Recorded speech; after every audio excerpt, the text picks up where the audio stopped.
Alors s'il fallait des bonnes raisons de donner mon livre, en premier lieu je dirais que d'abord ça vous permet de voyager dans un fauteuil puisqu'il commence, il commence au Canada, il se poursuit en Amérique du Sud, il passe par Cuba, mes Incas débarquent en Europe, au Portugal, en Espagne, en Andalousie, ils remontent en Allemagne et ça se termine à Florence, et même pour être plus précis, ça se termine à Bordeaux où le personnage de Cervantes rencontre Montaigne.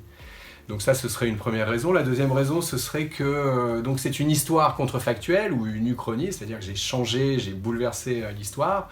Et en général, ce type de récit, c'est toujours « et si les nazis avaient gagné la guerre ?» Et d'ailleurs, il y a des très beaux romans ou très beaux récits sur cette question.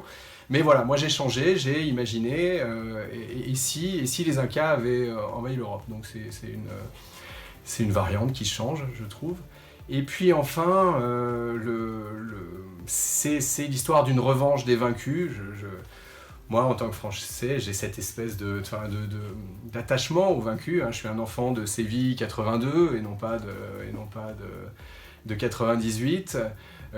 Et donc voilà, là c'est l'occasion de voir des vaincus qui prennent leur revanche.